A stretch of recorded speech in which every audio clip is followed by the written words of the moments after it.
Dumating na ang in-order ko na pet cage para kay Amiga dito sa TikTok shop. Medyo may kalakihan at kabigatan nito, so simulan na nating i-unbox.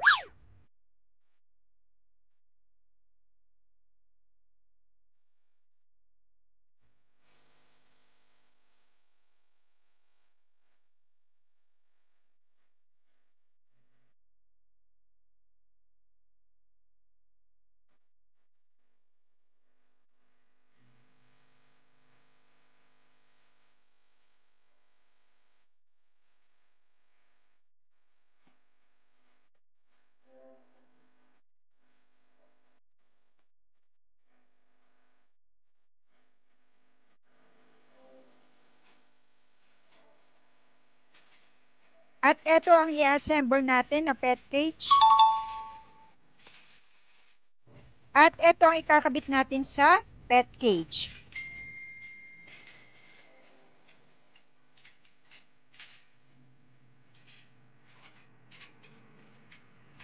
At eto yung apat na gulong at yung mga screw or tornilyo. Yun nga lang, medyo mahirap kasi walang instructions. Buti na lang mahilig ako magbutingting. So, sundan nyo na lang itong aking ginagawa kung paano ko inassemble itong pet cage. So, unahin muna natin itong pinakapintuan. At ito naman yung ilalagay sa gilid. Ito yung merong kurbada na design. So, sundan nyo lang yung ginagawa ko. Tapos, meron yung butas sa gilid. So, sa butas na yun, ilalagay nyo yung pinaka-screw or tornilyo.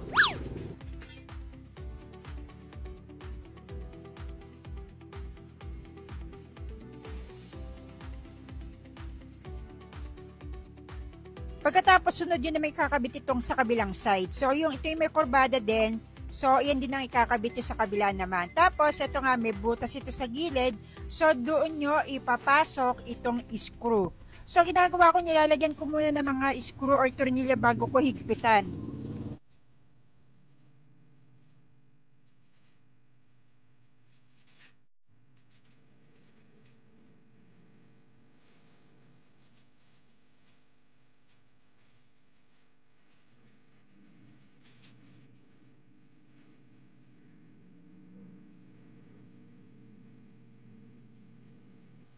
Sunod naman natin ilalagay itong sahig o yung pinaka-flooring nitong pet cage. And then sa gilid may mga butas din yan. So itatapat nyo lang yan at saka nyo lalagyan din ng mga screw or tornilyo.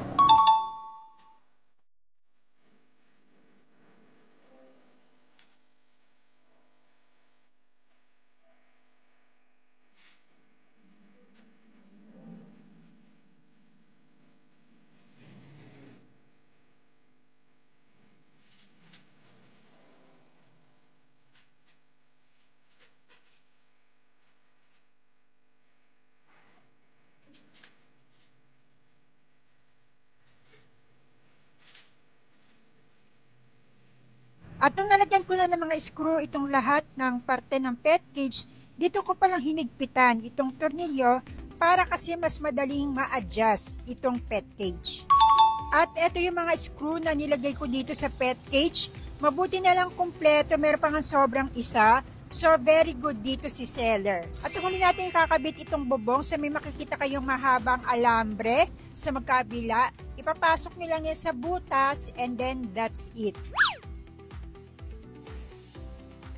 Pagkatapos pwede na natin ikabit itong apat na gulong. So ito po ay hindi sinasalpak ha, iniikot po yan para po yan tinutornilyo. Baka po magkamali kayo, hindi po yan isasalpak, itutornilyo po yan sa ilalim.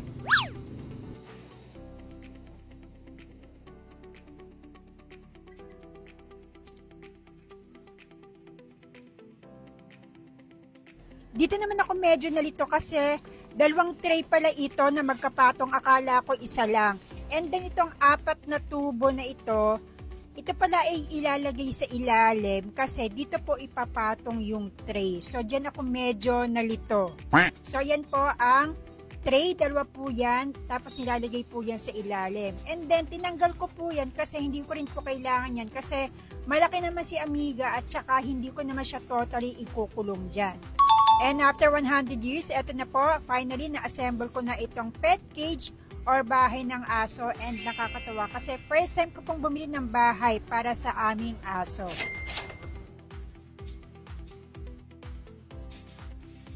And the next day, ito na po si Amiga at first time niya magkaroon ng sariling bahay. Sana all may sariling bahay.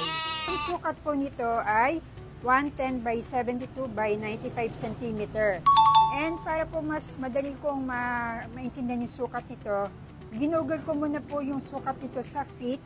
At ang sukat po nito sa feet ay 3 feet 7 inches by 2 feet 4.34 inches by 3 feet 0.6 inches. At ito po ang itsura ni Amiga ngayon. And then, ito po yung pinaka-tray. Nilagay ko po sa ibabaw para maging bubong po. Itong tray na to sa ibabaw po ng bahay ni Amiga. Tapos yung box, yung pinaglagyan nito, yun po ang ginawa kong sapin. Kasi po pag wala pong sapin ito, lulusot po yung paa ni Amiga sa ilalim. Kaya po nilagyan ko po ito ng box. And then, naglagay din ako ng, ayan, ng lona. Kasi nga po, umuulan po.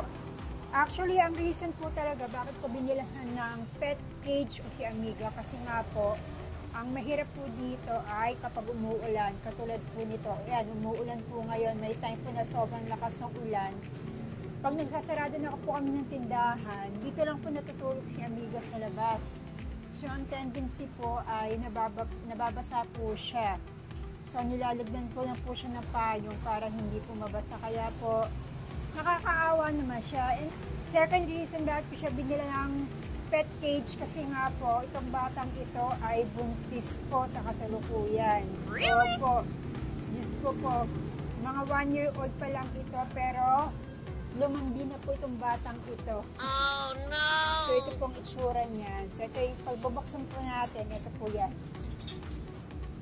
So ayan siya. At ayan, buntis po si Amiga. Ayan. Medyo malaki na kanyang dede. So hindi ko lang po sure kung mga 3 weeks ba or 1 month nang buntis itong si Amiga. So, yun po yung pinaka-main reason kung bakit ko binihan siya ng pet cage. So, ito po yung pinaka-pinto niya. Pag bubuksan niyo to, eto, langat nyo na ito sa ilalim. And then, bukas na yung pinaka-main door, kumbaga. Eto naman sa ilalim. Ayan, angat mo lang siyang ganyan. And then, mabubuksan na po yung sa ilalim naman.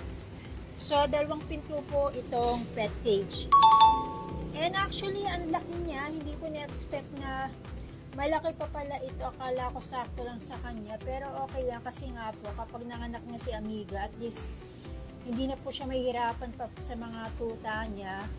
Hindi na rin ako mahirapan para sa mga magiging anak niya dahil malaki naman po itong pet cage na ito.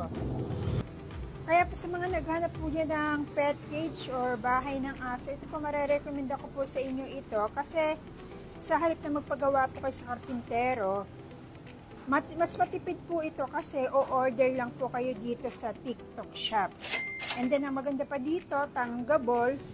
So, halimbawa, gusto nyo baklasin ito, pwede nyo siyang baklasin kasi nga po, ayan, tornilyo lang po ang nagpadugtong dito. Ayan po siya. So, ito po yung maganda dito sa bahay na to.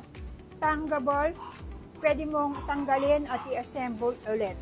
And then, naglagay din ako ng kahoy sa ilalim kasi nga po, ang mahirap dito sa amin kapag nag-high tide, katulad niyan, mag-high tide na po. So, para hindi po mababad sa baha itong bahay, naglagay po ako ng kahoy dito sa ilalim ng gulong. At, naglagay din po ako ng lona kasi nga po, para hindi po mabasa ng ulan si Amiga. So, sobrang sulit po ng pagbili ko nitong pet cage para po kay Amiga. Marami po kayong size na mapapagpilian. Dalawa din po ang kulay na available, isang black, isang white. Sa mga naghanap po dyan ng pet cage, pulungan ng aso, bahay ng aso para sa inyong mga alaga, marerecommend ko po ito. Mura lamang po at sobrang ganda. Ayan, madaling ikabit. Madaling i-assemble kahit walang instruction. Sa mga gusto pong umorder, i-click nyo lamang po ang yellow basket